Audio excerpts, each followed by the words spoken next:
All right. I think I have solved my streaming content issue.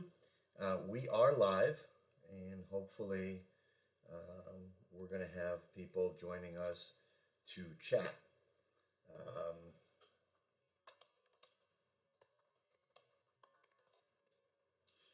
all right. Having said so, there's a lot I do want to discuss tonight, and I wanted to have a chance to go over this. It's been a few days since we've been streaming, so I want to give you an update. First and foremost, a lot of people, a lot of associations are asking me questions regarding what type of financial spread, what type of financial giving should the associations give their members. Um, the suggestions are kind of across the board. I think a very fair and equitable manner in which to do so at this point is to go anywhere from 30 to 60 days out. And what I would do is I would offer all members of the association that as long as they continue to pay and agree to pay within that prescribed time, that you will forgive, you as the association will forgive any late fees and interest. So whether it's 60 days, 45 days, or 30 days, some type of incremental forgiveness as long as they are able to continue going forward and understand that this is a one-time forgiveness. Now, when should that all start? Obviously, depending on the circumstance, I don't believe it should start till April. March should have already been planned for, and March people should already be paying for that and have budgeted for that. Having said so, again, there are always circumstances that are above and beyond control of any one person.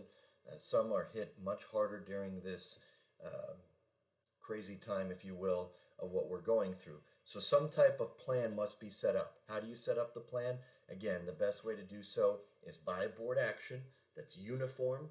You look at different circumstances, but you have a uniform application. Whether you say for these circumstances we look at 30, 45 days out, or this circumstance 60 days out. You can ask for and require that any member coming to you for some type of forgiveness provide proof that A, they were terminated from their employment, not merely furloughed for some time as they're trying to work through this. That's all fine. If somebody's asking for an accommodation of the association has the full right to ask for any information it needs to support that accommodation. Um, Shutting down associations.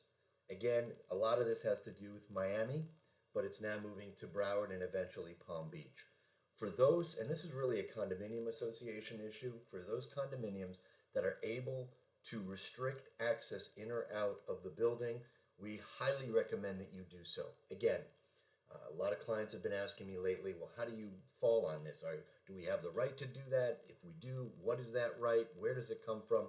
If you looked at my early videos, we go through the issues of statutory authority during an emergency for condos and for homeowners associations. Now, I acknowledge, and it's been acknowledged, that these were intended for hurricanes, but there's no real distinction in the statute other than, yes, it was enacted to deal with hurricanes, but no, there's no reason not to apply it now. So, how do the attorneys on this fall? Those who are, let's say, the older generation that have been practicing for quite some time believe in a very narrow interpretation of the statute and its intended purposes. So they're going kind of outside of what the statute not only says, they're saying, look, we know why this was enacted. It was enacted to deal with hurricanes, not a pandemic. Those of us who are, again, we like to play in gray areas. We believe that you look at the ultimate health, welfare, and safety of your members and what you need to do to the best of your ability to protect it, and we stretch that right. And in doing so, obviously, we're looking at the fact that the association can shut the building, the association can make it more difficult, not impossible, but for people to come in and out of the building who are not owners, who are guests, invitees, and so forth. Really, the issue of all of this comes down to twofold. One, What happens if your maintenance or your managers who are on site or partially on site are no longer able to service the building? It's going to come down to board members doing so, or maintenance personnel that you may be able to hire. But depending on what orders are enacted by both county and state officials, you might have limitations in that, and the board should plan out some type of non-confrontational action where perhaps board members alternate during business hours in ensuring that not everyone has free access to the building. Again, something that should be unique to every association. Happy to discuss it, look at your options. In no way do we want anyone to ever be confrontational. If somebody insists, then you allow them to go and you do not confront them, and instead you call the authorities. That leads us to our next issue is what can we do and how can we do it? And while I look at this, the one issue that we have is that if you don't even look at the authority you have under the statute, what every association has is both nuisance provision in your documents, most likely. Very few associations do not have such a provision, and common law nuisance. And we believe you can use those, both common law and your document enacted nuisance provisions, to assist further in protecting the association from those people who you know to have either carrying the virus or have been infected and are exhibiting signs of the virus, yet refuse to quarantine or self quarantine themselves, and are in fact going around the building or around the common elements or in an HOA association common areas, and potentially adversely impacting other owners, their guests, and invitees.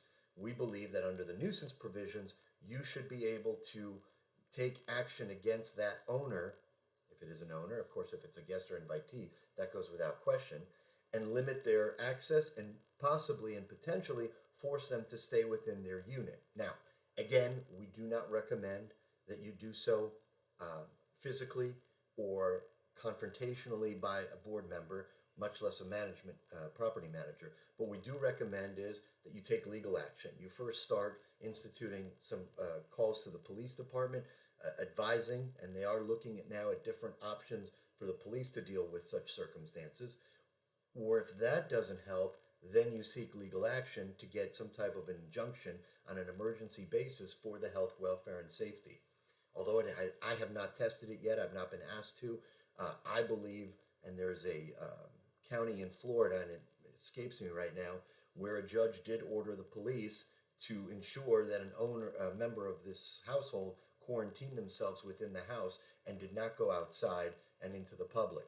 So I believe that the judges will be very apt to grant the police certain powers in this time to ensure the containment, if you will, of the virus in known cases.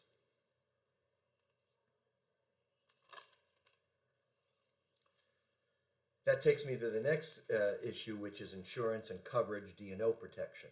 So as board members, you're looking at various potential causes of action against you, potentially, from both people who have the virus and refuse to be quarantined, yet are forced to somehow by you with the methods that we just spoke of. Owners who may claim that they contracted the virus because of the board's inability to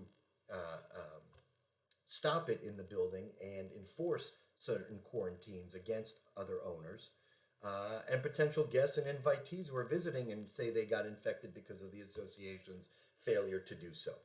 So, what happens? Usually, this gets turned over to your directors and officers liability policy, and in 9.5 out of 10 cases, they represent the association in a defense and provided a defense, both legal fees and potentially any judgments.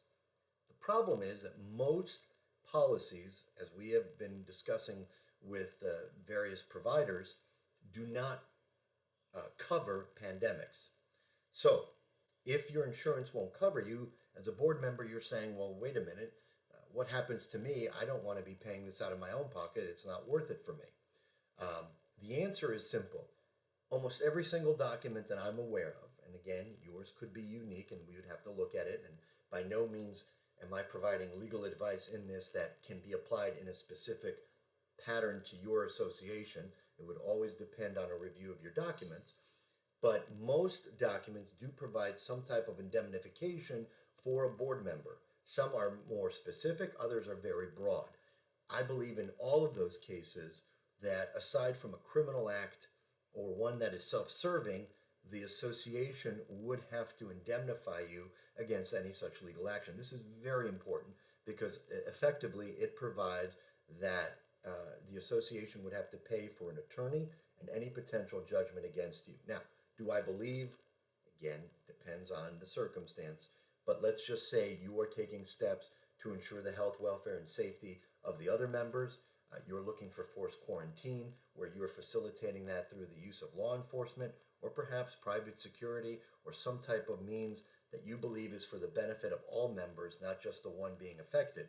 I believe that as long as your actions are not illegal under the law or somehow, obviously, self service or self serve you, or otherwise involve confrontation, physical, some type of altercation, that you will be afforded a defense, not only under your documents as is required, but most likely you would prevail. Now, no one can know what a judge or jury is going to do, but in these times of uncertainty, when you're taking steps to protect the overall good of the community, your association is a community, I believe that the equities fall on your side and that people will look at your actions, as long as they are just, rational, and effective, or trying to be effective and effectuate what you're seeking to do, which is the protection of the members, that you will come out fine in such a case.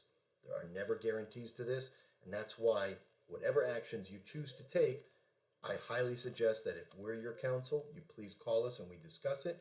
And if we're not your counsel and you're simply listening to this and it's informative, that you seek your own counsel and get their legal advice. And you're always welcome to call us to discuss having us assist you as well. There are many other things that I want to discuss and want to go through. I think I'm going to save those for another video because I don't want to overwhelm anyone and have so much to go through all this. There is a lot going on right now.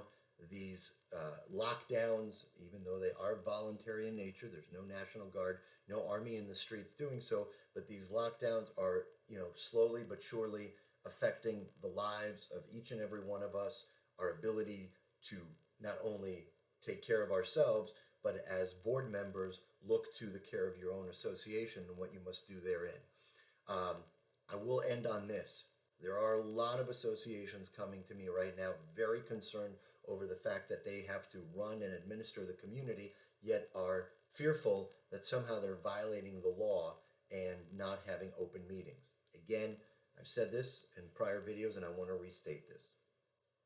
Associations are not governed by the Sunshine Act. The Sunshine Act or Sunshine Law is a governmental law that makes actions of state agencies, counties, so local agencies open to the public because they're servicing you as a constituent of that government.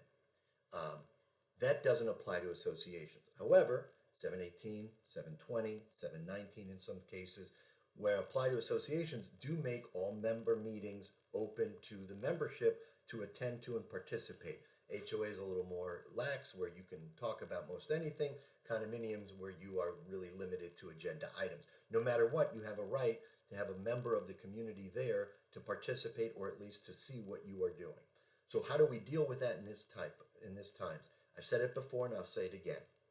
The administration of business of the association must go on, if possible, and there's nothing wrong at this time by doing it either via email, phone, Skype, Teams, Zoom, or some other format that allows all the members of the board to participate.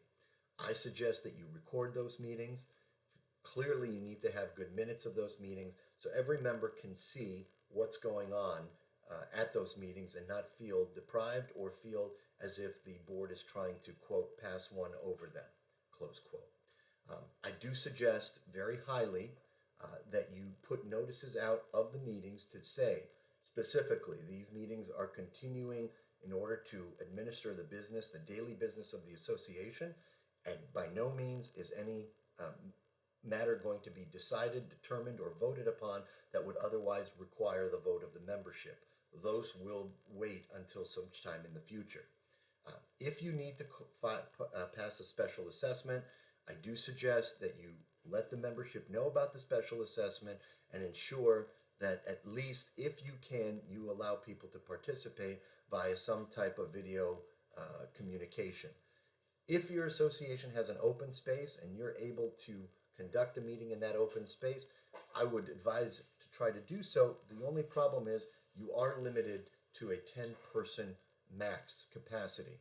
So if you believe that more than that would attend, you cannot hold such a meeting at this time. These are all subject to changes. The government, both federal and state, are coming out with different recommendations and protocols as this progresses and as they see either an uptick or a downtick in the spread of the virus. I will try to keep you up to date to the best of my ability, and I want to share with you some other things which you need to look at, including ongoing construction contracts, service contracts, what you can do if services aren't being provided, what you need to do to protect yourself, and I will be doing that in a subsequent video. I thank you so much. Today's been one of the longer videos. I just feel like there's a lot that has happened since last week when I last communicated with you, and I look forward to doing so in the future, in the very near future.